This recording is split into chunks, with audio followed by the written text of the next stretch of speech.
Hey you all, it's Shelly Wellness. Welcome to the Mindful Plate. Today we are going to be making something so delicious. We're making chickpea tofu with a cashew butter masala sauce. Y'all ready to get into it? Let's go. All right, so to start, we're gonna make our tofu made out of chickpea. Now y'all, this is so easy. What I suggest is you make a whole bunch ahead of time and then just keep it in the freezer or the refrigerator so you have it ready when you are ready to eat. So we're gonna start with some water. And then we're gonna add in our chickpea flour. And if you don't know what I'm talking about, it's garbanzo bean flour or chickpea flour. That's what we're gonna be using. And as we're adding this in, we're just gonna begin to whisk. You wanna whisk as you add in so that you don't get too many lumps. If you have a few lumps, it's not the end of the world. And I wanna shout out Ty's Conscious Kitchen for this recipe. They're the ones who showed me how to make this, and I'm forever grateful, because Lord knows I did enjoy tofu, but tofu didn't enjoy me. Now, because I believe in flavor at every stage, I'm gonna add a little bit of extra oomph to this. You don't have to. This is my business. This is what I'm doing. I'm gonna add some coconut aminos, because I don't like any boring old tofu. I'm gonna add in some onion salt, because yes, please. I love the flavor. And when you're making this, mind you, think about your final dish, right? So, because I know I'm making this masala, I don't mind adding all this onion and garlic in there, adding some more onion powder, because I want my final dish to have all that flavor. But if you know you're gonna be making this for multiple dishes, then I suggest don't add any spices at all. Just make it regular, and then you can season it when it's time to cook. And you're just gonna keep whisking this consistently. This is some salt. Whisking consistently is important. You want this to go from that watery texture to a more porridge-like texture. You see how it's thickening already? Look at that. That's what we're going for. So you gotta work fast, work with the heat, not against it. Yes, and look at that. Boom, already. So now we're gonna take this mixture and we're gonna add it to our mold. And I put some parchment paper down here so that I can easily remove it when it's time. And we're gonna let this set.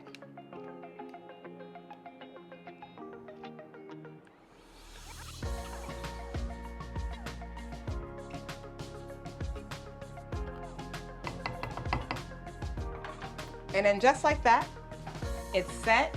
And then what you're gonna do is let it sit at room temperature for about 10 to 15 minutes and then put it in the refrigerator. It doesn't take a long time, 30 minutes minimum, but if I were you, I'd just let it sit overnight so you get maximum consistency. And speaking of letting things sit overnight, I already did. So here is our finished chickpea tofu. I'm so excited. This has been sitting in the fridge.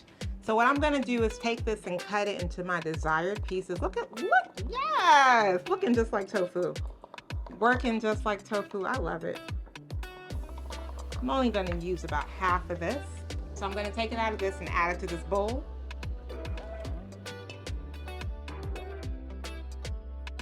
And I just wanna kind of get off any excess moisture, so I don't want it to be too moist. I'm gonna drizzle a little bit of olive oil on it. And then a little bit of arrowroot, because I'm gonna fry it up and I want it to be a little crisp.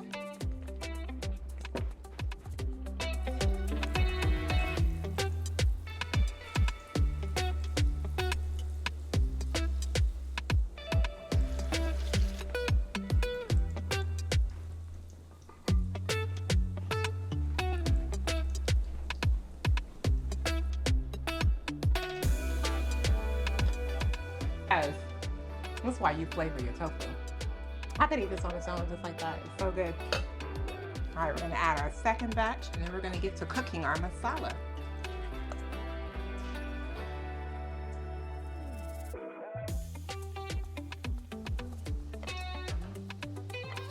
So our chickpea tofu is all ready. And again, I fried it up because when I add it to the sauce, I don't want it to be soggy. I like a little bit of bite. Now there's a few other things I'm gonna add to this dish to make it complete, but before I do that, I wanna share with you the mindset that helped me create this dish. For those of you who are looking to change your eating habits for good, I have a few tips I wanna share with you. Come on. Now I know you're ready to get to that tofu dish and see what I added to make it so special, but before we get to the final dish, I want to share something that's really important. Now, if you are someone who is allergic to soy, then this is for you. If you're not allergic to soy, I'm gonna give you permission to go ahead and skip to the final dish. But for those of you that are allergic to soy or have issues digesting soy, here's what I want you to think about. When it comes to changing your eating habits, sometimes it's very challenging to find a replacement that works for you. When I first started changing up my eating habits, it's because I was experiencing health challenges. One of the health challenges I was experiencing was I was experiencing fibroids. And I noticed that every single time I ate soy, tofu, tempeh, soy milk, any soy product, it would irritate my womb. And I realized that I didn't want to live with irritation. I wanted to live with a lot more healthy and wellness feeling in my womb. So this particular tofu recreation came out of that. And when it comes to changing your eating habits, I don't want you to feel like you can't enjoy what you love. I enjoyed Indian food, and I used to have it with chicken and lamb and fish, and then I started substituting with tofu and then started getting into the vegetable dishes. But I still wanted that tofu, so I was so grateful to find this chickpea tofu substitute, which creates a more alkaline dish as well. So I'm just here to remind you that just because you have to change your eating habits doesn't mean you have to give up what you love, all right? So make sure that when you are thinking about how you can substitute your food, it's not just enough to substitute the ingredients. You also have to change your mind. And your mind needs to be in a place where you are eating for your wellness and for your vitality and not just for your taste buds. All right, y'all, let's get back into the recipe. So I saved some of the oil that I used for the tofu, and I'm just gonna add some of these onions in there.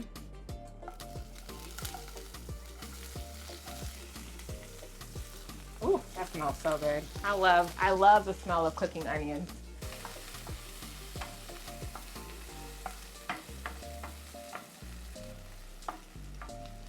Now I'm just cooking these down so that they saute a little bit, but I like the bite of onion in my final dish.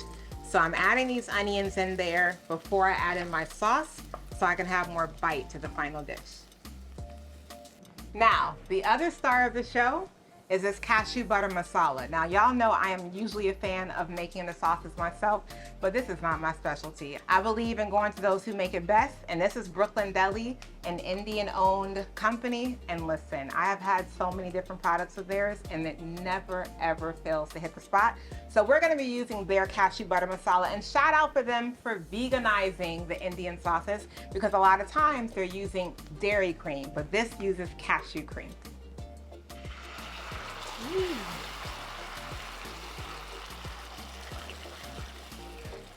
And this is how I know I'm dealing with experts. You know what's so great about their sauce? You don't have to do anything to it. There is no doctoring it up. And that's my favorite thing. I can't stand when I buy a sauce out of a jar and I still gotta do work. What was the point? But not with them. Brooklyn Deli hits it every time. So I'm gonna add in a few fresh spinach leaves, just because I want some of that green, some fiber in there. Let that wilt down, and then we'll add in the tofu.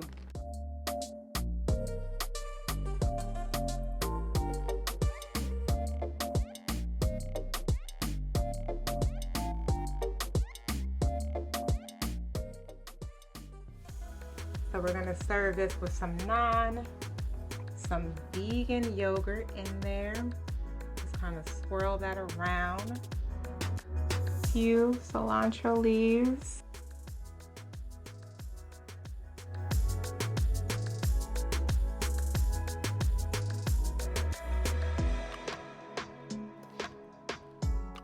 All right, you all, here is our finished dish, our cashew butter masala with our chickpea tofu. And for those of you who want to learn how to make more recipes like this with the accompanying mindset for wellness in your kitchen, then you need to come join us over at the Mindful Nutrition School. The link is in the bio, but over there, we have a private wellness community where we do live cooking classes. Yes, you can cook with me one-on-one. We also do group coaching, so you can get some help on your eating habits. All right, y'all, until next time, eat well and be well.